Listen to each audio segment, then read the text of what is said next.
സഹോദരങ്ങളെ, നമ്മുടെ കർത്താവായ യേശു ക്രിസ്തുവിൻ്റെ അതിപരിശുദ്ധമായ നാം വാഴ്ത്തപ്പെടുമാറാകട്ടെ. മനോഹരമായ ഒരു ദിവസം കൂടി നമ്മുടെ ജീവിതത്തിലേക്ക് കർത്താവ് ദാനമായി നൽകിയിരിക്കുകയാണ്.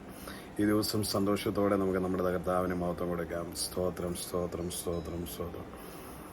നമ്മുടെ ജീവിതത്തിൽ നന്മയില്ലാതെ ഒന്നും കർത്താവ് ചെയ്യില്ല, നിങ്ങൾക്കറിയാം. എങ്കിലും ഞാൻ വീണ്ടും ഒരിക്കൽ കൂടി അത് ഓർപ്പിച്ചു എന്നുള്ളൂ. കർത്താവിൽ നിന്ന് നന്മയെ ഉണ്ടാവത്തുള്ളൂ, ദോഷമായ ഒന്നും ചെയ്യത്തില്ല. പാട്ടുകാരൻ പാടുന്ന ദോഷമായിട്ടൊന്നുമെന്നോ എൻ്റെ ദാതൻ ചെയ്യുകയില്ല, എന്നെ അവനാടിച്ചാലും അവൻ എന്നെ സ്നേഹിക്കുന്നു. അപ്പോൾ ദോഷമായിട്ട് കർത്താവ് ഒന്നും ചെയ്യത്തില്ല. സ്നേഹിക്കുന്ന മക്കൾക്ക് അപ്പൻ ബാലശിക്ഷ നൽകൂലോ. കുഞ്ഞുങ്ങളായിരിക്കുമ്പോൾ അവരെ ചെറിയ ശിക്ഷണം നടത്തി അവരെ അവരുടെ കുസൃതികളെയൊക്കെ ഒന്ന് മാറ്റി നേരെയാക്കാൻ വേണ്ടി ഒരു അപ്പൻ വാത്സല്യത്തോടെ ശിക്ഷിക്കില്ല എന്ന് പറയുന്നത് പോലെ നമ്മുടെ അപ്പനും ദോഷമായി വരാനൊന്നും ചെയ്യത്തില്ല.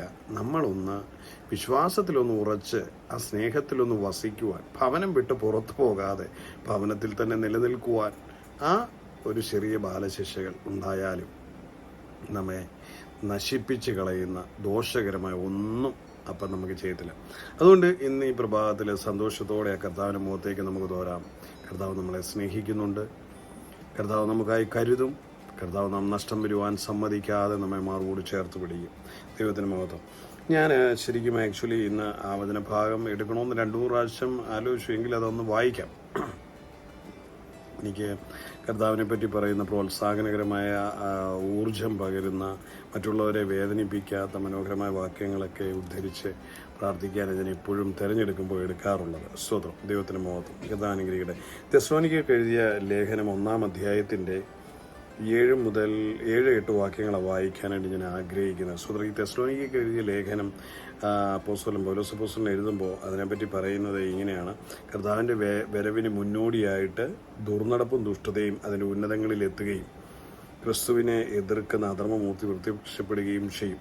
സ്തോത്രം.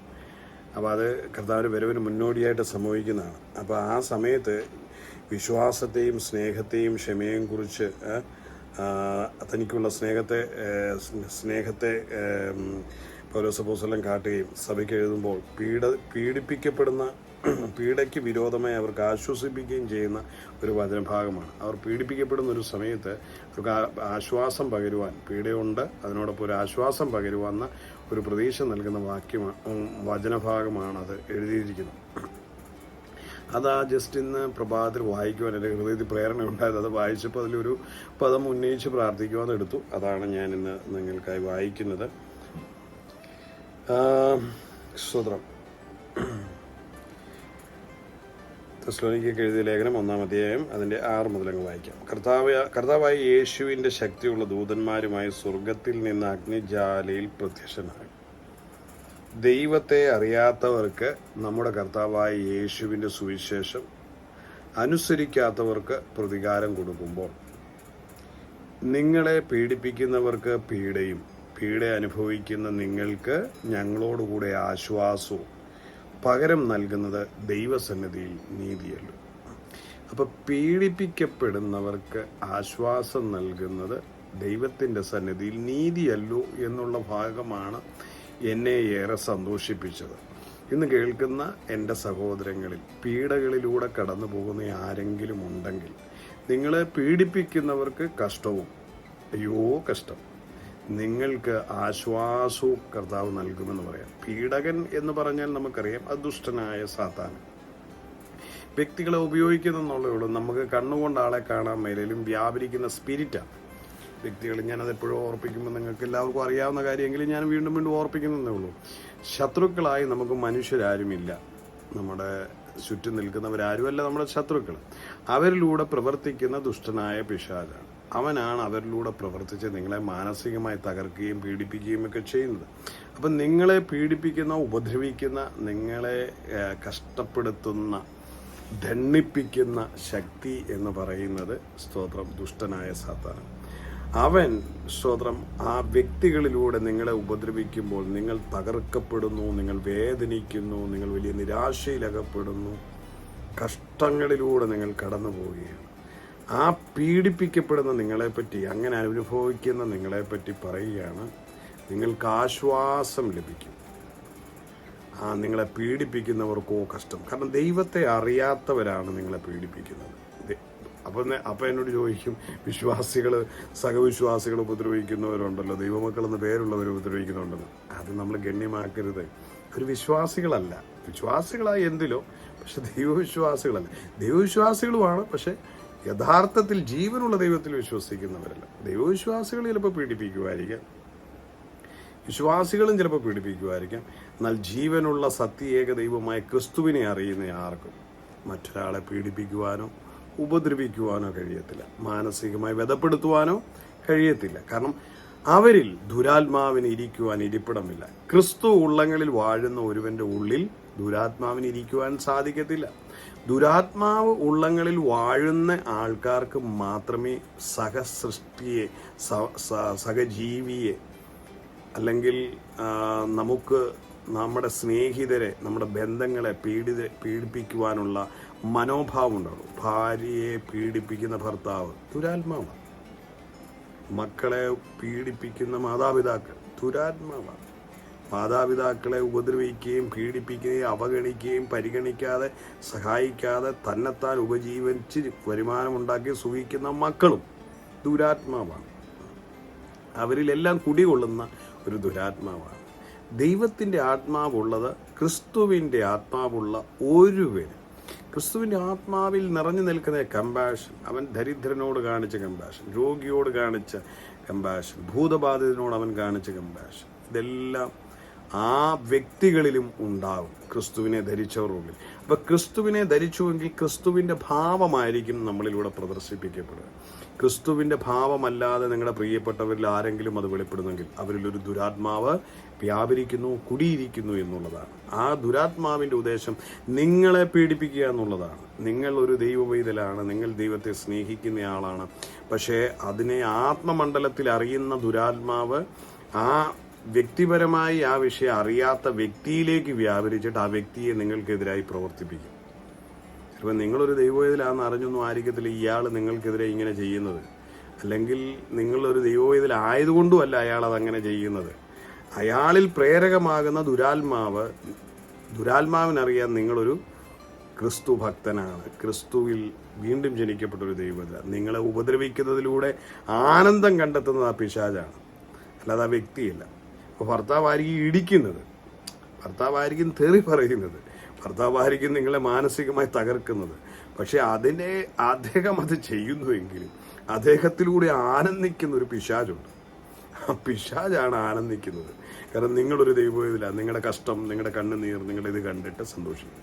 തിരുവചനം പറയുകയാണ്, ഭാഗം വളരെ ശ്രദ്ധേയമായ കാര്യമാണ്. സ്തോത്രം. മേളത്തെ വാക്യം പറയാണ്, യേശുവിന്റെ സുവിശേഷം അനുസരിക്കാത്തവർക്ക് പ്രതികാരം കൊടുക്കുമ്പോൾ നിങ്ങളെ പീഡിപ്പിക്കുന്നവർക്ക് പീഡയും. നിങ്ങളെ പീഡിപ്പിക്കുന്ന ആരാ? പിശാച് ഉപയോഗിക്കുന്ന വ്യക്തികളാണ്. ആ വ്യക്തികളും ചിലപ്പോൾ ആ പീഡ അനുഭവിക്കേണ്ടി വരും. കാരണം അവരിൽ കുടിയിരിക്കുവാനുള്ള പിശാച്, ആ പിശാച് കുടിയിരിക്കുന്ന വ്യക്തിയും ചിലപ്പോൾ ഈ പീഡകൾ എന്ന് പറഞ്ഞാൽ ദൈവത്തിന്റെ ആലയമായ നമ്മൾ ദൈവത്തിന്റെ മന്ദിരം എന്നല്ലേ പറയുന്നത്. നമ്മൾ ജീവനുള്ള ദൈവത്തിന്റെ മന്ദിരമാണ്. അപ്പോൾ പിശാച് കൂടിയിരിക്കുന്ന വ്യക്തി ആരാ? പിശാചിന്റെ മന്ദിരമല്ലേ, പിശാചിന്റെ ആലയമല്ലേ, പിശാചിന്റെ കൂടാരമാണ്. അപ്പൊ പിശാച് അനുഭവിക്കുന്ന ദണ്ഡനങ്ങൾ ആ വ്യക്തിയും അനുഭവിക്കേണ്ടി വരും. നിങ്ങളെ എതിർക്കുന്ന ദുഷ്ടൻ കഷ്ടം അനുഭവിക്കേണ്ടി വരും, അത് സംശയമില്ലാത്ത കാര്യം. പീഡ അനുഭവിക്കേണ്ടി വരും എന്ന് പറഞ്ഞു, പീഡ അനുഭവിക്കേണ്ടി വരും. നിങ്ങൾ പലപ്പോഴും കണ്ടിട്ടുണ്ട്, നിരപരാധിയായ നിങ്ങളെ ക്രൂശിച്ച ചില വ്യക്തികൾ. അതൊക്കെ എനിക്ക് പറയാൻ മടിയുണ്ട്, പേടിയല്ല, ഭയമൊന്നുമല്ല, മടിയുണ്ട്. കാരണം അത് കേൾക്കുമ്പോൾ ബാക്കിയുള്ളവർക്ക് ഒരു ഭീതി ഉണ്ടായെങ്കിൽ എന്നുള്ള ഓർത്തിട്ടാണ്. എങ്കിലും കാഷ്വലായി അതങ്ങ് പറഞ്ഞു പോകാം. ചിലർ പറയും നിരപരാധിയായ അവരെ കുറേ നാളായി പീഡിപ്പിക്കുമായിരുന്നു, അവരെ ഉപദ്രവിക്കുമായിരുന്നു, മാനസികമായ കുടുംബത്തെ തകർക്കുകയായിരുന്നു. അവിടുത്തെ ആ പുള്ളിക്കാരൻ പോയ വഴി പെടുമരണപ്പെട്ടു പോയി. ഓർത്ത് നോക്കിക്കേ, ഒരു നിരപരാധി പീഡിപ്പിക്കപ്പെട്ടു, അതിന് കാരണമായി തീർന്ന വ്യക്തി അല്ലെങ്കിൽ ആ സാഹചര്യങ്ങൾക്ക് അനർത്ഥം സംഭവിച്ചു എന്ന് കേൾക്കുമ്പോൾ നമ്മൾ സ്വാഭാവികമായിട്ടും പറയും, അത് നിരപരാധികളായി. അതല്ല അവിടെ വാസ്തവം.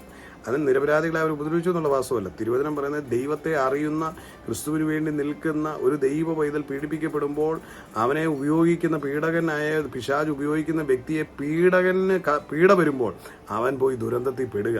അങ്ങനെ ചിലപ്പോൾ ആ പീഡകൻ വസിക്കുന്ന വ്യക്തി ചിലപ്പോൾ മരണപ്പെടുന്നു, അല്ലെങ്കിൽ കിടപ്പിലാക്കപ്പെടുന്നു, തകർക്കപ്പെടുന്നു ഒക്കെ സംഭവിക്കുന്നു. അല്ലാതെ ആ വ്യക്തിക്ക് പ്രശ്നം ഉണ്ടായിട്ടില്ല. ആ വ്യക്തിയിൽ വ്യാപരിക്കുന്ന പീഡകൻ അനുഭവിക്കേണ്ട പീഡ ആ വ്യക്തി കൂടെ അനുഭവിക്കേണ്ടതായി വന്നു. അല്ലെങ്കിൽ ആ വ്യക്തി അവർ മാനസാന്തരപ്പെട്ട് ക്രിസ്തുവിനെ സ്വീകരിച്ചാൽ ആ വ്യക്തിയിലൂടെ ഇപ്പോൾ ചിലർ നമ്മളെ ശക്തമായി ഉപദ്രവിച്ചവരായിരിക്കും. പക്ഷെ നാളുകളിൽ അവർ രക്ഷിക്കപ്പെട്ട് സ്വതന്ത്രമായി അവർ നമ്മളോട് ചേർന്ന് വരും. അവരുടെ ജീവിതത്തിൽ ഒരു കഷ്ടത്തിലേക്ക് പിന്നെ അല്ലെങ്കിൽ ഒരു ദുരന്തത്തിലേക്ക് ഇവരിങ്ങനെ എന്നെ ഉപദ്രവിച്ചെന്ന് പറഞ്ഞ് എൻ്റെ സ്നേഹിതൻ രക്ഷിക്കപ്പെട്ട് വന്നു കഴിഞ്ഞാൽ അദ്ദേഹത്തെ പിന്നെ ആ പീഡ ചെയ്ത് അദ്ദേഹത്തെ തകർത്ത് കളയൂ? ഒരിക്കലുമില്ല. ദൈവം മാനസാന്തരം ഉണ്ടാകുന്ന വ്യക്തിയെ ചേർത്ത് പിടിക്കുകയും ദോഷങ്ങളാൽ പിന്നെ അവനെ പരീക്ഷിക്കാതെയും അവനെ അവൻ്റെ തെറ്റുകളെ സകലതിനെയും ക്ഷമിക്കുകയും ചെയ്ത് ദൈവത്തോട് ചേർത്ത് നന്മകളെ അനുഭവിക്കുന്ന വ്യക്തിയാക്കി മാറ്റും. നമ്മൾ പ്രാർത്ഥിക്കണം, നമ്മളെ പീഡിപ്പിക്കുന്നവരെന്നെ വേണം രക്ഷിക്കപ്പെടാൻ പ്രാർത്ഥിക്കണം, അവർക്ക് മാനസാന്തരം ഉണ്ടാകാൻ പ്രാർത്ഥിക്കണം. അല്ലെങ്കിൽ ഈ പീഡ അവർക്ക് വരും. ഈ പീഡ വരുമ്പോൾ അവർ ചിലപ്പോൾ തകർന്നു പോകും, അവരുടെ ജീവിതം പോകും, അവരുടെ ജീവൻ നഷ്ടപ്പെട്ടു പോകും, അവരുടെ എല്ലാം തകർന്നു പോയെന്നിരിക്കും. അപ്പം നമ്മളെ പീഡിപ്പിക്കുന്നവർക്ക് വേണ്ടി അതുകൊണ്ടാണ് കർത്താവ് പറയുന്നത്, നിങ്ങളെ ഉപദ്രവിക്കുന്നവർക്ക് വേണ്ടി നിങ്ങൾ പ്രാർത്ഥിക്കുന്നവരായിരിക്കും. സ്വതം. ഞാൻ സമയം ഒരുപാട് നീണ്ടുപോയതുകൊണ്ട് നിർത്തുക. സ്വതം. കർത്താവ് അനുഗ്രഹിക്കട്ടെ. ആ വാക്യം ഇപ്രകാരമാണ് പറയുന്നത്, നമുക്ക് അവരെ പീഡിപ്പിക്കുന്നോ അല്ല ഇവിടുത്തെ വിഷയം. പീഡ അനുഭവിച്ച നമുക്ക് ആശ്വാസം നൽകുമെന്നാണ് പറയുന്നത്. ഞാൻ ആശ്വാസം അനുഭവിച്ചുകൊണ്ടിരിക്കുക. ഞാൻ മാനസികമായി ഒരുപാട് പീഡിപ്പിക്കപ്പെട്ടു, ഭൗതികമായി പീഡിപ്പിക്കപ്പെട്ടു, സാമ്പത്തികമായി പീഡിപ്പിക്കപ്പെട്ടു, കേസുകളിലൂടെ പീഡിപ്പിക്കപ്പെട്ടു, പല രീതിയിൽ അപമാനത്തിലൂടെ പീഡിപ്പിക്കപ്പെട്ടു, ആത്മീയമായി പീഡിപ്പിക്കപ്പെട്ടു, ആത്മീയമായി ചോദ്യം ചെയ്യപ്പെട്ടു. സ്വതന്ത്രം. വളരെ വിശ്വസ്തയോടെ നമ്മൾ പലയിടത്തും ഇടപെട്ടിട്ടും സ്വതന്ത്രം പീഡകനായവൻ വ്യക്തികളിലൂടെ നമ്മളെ തേജോവധം ചെയ്യാൻ ശ്രമിക്കപ്പെട്ടിട്ടുണ്ട്. അവിടെയൊക്കെ നമ്മൾ മൗനമായിരുന്നു. സ്വതന്ത്രം. തിരുവചനം പറയാം, നമുക്ക് ആശ്വാസം ലഭിക്കുന്നു. ആശ്വാസം ഞാൻ അനുഭവിക്കുന്നുണ്ട്, നിങ്ങൾക്കും അത് അനുഭവിക്കാൻ കഴിയും. നിങ്ങൾ വിഷമിക്കേണ്ട കേട്ടോ. പീഡിപ്പിക്കപ്പെടുന്ന നിങ്ങൾക്ക് ആശ്വാസം കർത്താവാ തരുന്നത്. യാതൊരു വിധത്തിലും നിങ്ങൾ ഖേദിക്കേണ്ട. തിരുവചനം ഉറപ്പ് പറയുകയാണ്, ഞങ്ങളോടുകൂടെ ആശ്വാസം പകരം നൽകുന്നത് ദൈവസന്നിധിയിൽ നീതിയല്ലോ. ഞങ്ങളോടുകൂടെ എന്ന് പറയുമ്പോൾ എനിക്ക് പൗലോസ് അപ്പോസ്തലൻ എന്ന് പറയുന്ന ആ ഭാഗത്ത് നിന്നുകൊണ്ട് നിങ്ങളോട് എനിക്ക് പറയാം, എന്നോടുകൂടെ നിങ്ങൾക്കും ആശ്വാസം ലഭിക്കും എന്നെനിക്ക് പറയാം. ഞാൻ ആശ്വാസം അനുഭവിക്കുന്നുണ്ട് ദൈവസന്നിധി. അപ്പോൾ നിങ്ങൾക്കും ആശ്വാസം ലഭിക്കും എന്നതിൽ എനിക്ക് ഉറപ്പ് പറയാൻ കഴിയും. അതുകൊണ്ട് കഷ്ടതകളോ പീഡനങ്ങളോ ദണ്ഡനങ്ങളോ ദുഷ്ടതകളോ ഒക്കെ പ്രവർത്തിച്ച് അങ്ങനെ നിങ്ങളെ മേൽ നേടുന്ന ജയങ്ങളിലൊന്നും കണ്ട് നിങ്ങൾ പരിഭ്രാന്തരാകേണ്ട, പരിഭ്രമിക്കേണ്ട. അതിനൊക്കെ ഒരു അവസാനമുണ്ട്. പീഡിപ്പിക്കപ്പെടുന്നവൻ പീഡ അനുഭവിക്കേണ്ടതായി വരികയും പീഡ അനുഭവിച്ച നീ ആശ്വാസം അനുഭവിക്കുന്ന നല്ല കാലം സമീപമായിരിക്കും.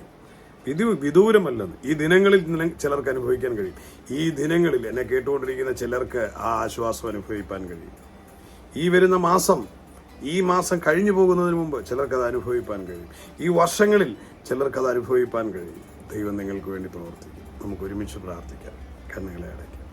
കരുണാസമ്പന്നനായ ഞങ്ങളുടെ സ്വർഗീയ പിതാവേ, കർത്താവെ, പീഡ അനുഭവിക്കുന്നവർക്ക് ആശ്വാസവും പീഡിപ്പിച്ചവർക്ക് പീഡയും നൽകുന്ന നല്ല ദൈവമേ, കർത്താവിൻ്റെ കരങ്ങളിലേക്ക് ഞങ്ങൾ സമർപ്പിക്കുകയാണ്. ഇന്ന് ഈ പ്രഭാതത്തിൽ പ്രാർത്ഥിക്കുമ്പോൾ എൻ്റെ പ്രിയമുള്ളവരുടെ കണ്ണുനീരുകൾ തോർത്തപ്പെടുന്നു. അവരുടെ വിഷമങ്ങൾക്ക് ആശ്വാസം നൽകണം. പീഡ അനുഭവിക്കുന്നവർക്ക് ആശ്വാസം നൽകുമെന്ന് തിരുവചനത്തിലൂടെ ഇന്ന് അവരോട് ഞാൻ പറഞ്ഞിരിക്കുക. പിതാവ് അവരുടെ ജീവിതത്തിൽ നിവർത്തിക്കട്ടെ. ഈ ആഴ്ചയിൽ ചിലർ ആ പീഡയിൽ ആശ്വാസം നേടട്ടെ. ഈ മാസം ചിലർക്ക് ആശ്വാസം പകരട്ടെ. ഈ വർഷം ചിലർക്ക് ആശ്വാസം പകരട്ടെ. ചിലർ ജീവിതത്തിൽ അത്ഭുതം സംഭവിക്കട്ടെ. അവരെ പീഡിപ്പിച്ചവർ നീങ്ങിപ്പോകട്ടെ. പീഡകൻ നീങ്ങിപ്പോകട്ടെ. പീഡകൻ കർത്താവെ അവരെ വിട്ടുപോകട്ടെ. യേശുവിൻ്റെ നാമത്തിൽ ഞാൻ പ്രാർത്ഥിച്ചു. ആരോഗ്യത്തിനായി പ്രാർത്ഥിക്കുന്നു. എന്നെ കേൾക്കുന്നവരെ സമാധാനത്തിനായി പ്രാർത്ഥിക്കുന്നു. ദാരിദ്ര്യം നീങ്ങേണ്ടതിനായി ഞാൻ പ്രാർത്ഥിക്കുന്നു. വാതിലുകൾ തുറക്കേണ്ടതിനായി ഞാൻ പ്രിയപ്പെട്ടവർക്കായി പ്രാർത്ഥിക്കുന്നു. കുഞ്ഞുങ്ങളുടെ വിദ്യാഭ്യാസ അഭിവൃദ്ധിക്കായി പ്രാർത്ഥിക്കുന്നു. യേശുവിൻ്റെ നാമത്തിൽ കേട്ടിരിക്കുന്ന ഓരോ കുഞ്ഞുങ്ങളെയും അനുഗ്രഹിക്കുക. ബുദ്ധിപ്രകാശയുടെ പരീക്ഷാകാലങ്ങളാണ്. സ്വർഗത്തിലെ ദൈവർക്ക് ജ്ഞാനം കൊടുക്കണം. മക്കളെ ഓർത്ത് ഭാരപ്പെടുന്ന മാതാപിതാക്കളെ ഓർത്ത് പ്രാർത്ഥിക്കുന്നു. ആശ്വാസം നൽകണം. കുഞ്ഞുങ്ങൾക്ക് ജയം കൊടുത്തവരെ ഉറപ്പിക്കണമേ. വിദേശയാത്രകൾക്കായി ഉറങ്ങുന്ന കുഞ്ഞുങ്ങൾക്കായി പ്രാർത്ഥിക്കുന്നു. വാതിലുകൾ തുറക്കട്ടെ. സാമ്പത്തിക പ്രതിസന്ധികൾ അനുഭവിക്കുന്നു.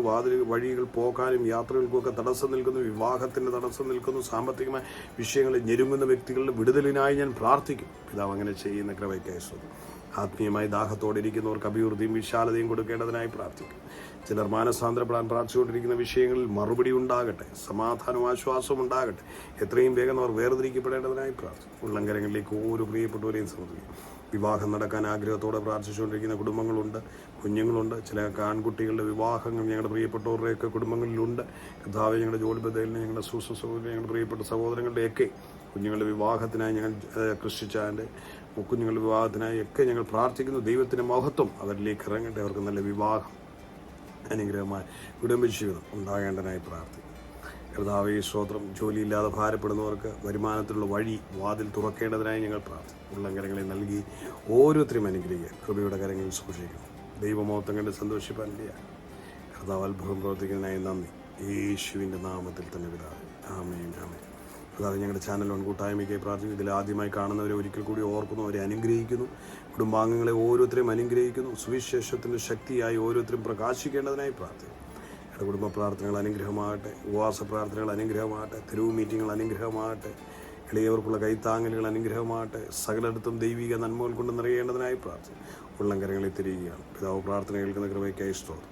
യേശു ക്രിസ്തുവിൻ്റെ ധന്യമുള്ള നാമത്തിൽ തന്നെ. ആമേൻ ആമേൻ ആമേൻ. God bless you. ഇത് ദിവസം കേട്ട എല്ലാവരെയും കർത്താവ് ഐശ്വര്യമായി അനുഗ്രഹിക്കട്ടെ. നിങ്ങളുടെ പ്രയർ റിക്വസ്റ്റുകളെ ടെക്സ്റ്റ് ചെയ്യണം, സ്വന്തം സാക്ഷ്യങ്ങൾ പങ്കുവയ്ക്കണം. നമുക്ക് ഒരുമിച്ച് പ്രാർത്ഥിക്കാം. വിളിക്കുവാൻ ബുദ്ധിമുട്ടില്ലെങ്കിൽ വിളിക്കുന്നതിലും തെറ്റില്ല. കർത്താവ് നിങ്ങളെ അനുഗ്രഹിക്കട്ടെ. നമ്മുടെ ചാനൽ സബ്സ്ക്രൈബ് ചെയ്യാത്തവരൊന്ന് സബ്സ്ക്രൈബ് ചെയ്യാൻ മറന്നു പോകണ്ട. അതുപോലെ ഒന്ന് ലൈക്കും കമൻറ്റും ഒക്കെ ചെയ്യുവാനും, അപ്പോൾ നമ്മുടെ വീഡിയോസൊക്കെ ഒന്ന് ഷെയർ ചെയ്യുവാനും നിങ്ങൾ ഉത്സാഹം കാണിക്കണമെന്ന് ഓർപ്പിക്കുന്നു. സുവിശേഷം പരക്കട്ടെ. സ്തോത്രം. സുവിശേഷം സ്പ്രെഡ് ചെയ്യപ്പെടട്ടെ. നമ്മളുടെ ഒരു ഷെയർ, നമ്മളൊരു സുവിശേഷം പറയുന്നത് പോലെ തന്നെ അല്ലേ, നിങ്ങൾക്ക് നേരിട്ട് പറയാൻ കഴിയുന്നില്ല, നിങ്ങളൊന്ന് ഷെയർ ചെയ്യുന്നത്. നമുക്ക് ഒരുമിച്ച് നമുക്ക് നൽകിയിരിക്കുന്ന സോഷ്യൽ മീഡിയ പ്ലാറ്റ്ഫോമുകൾ വിശ്വസ്തയോടെ വിശാലതയോടെ ഉപയോഗിക്കാൻ കർത്താവ് സഹായിക്കട്ടെ. God bless you, love you, dear അവർ. നിങ്ങളുടെ പ്രിയ സഹോദരൻ മനോജ് മാത്യു.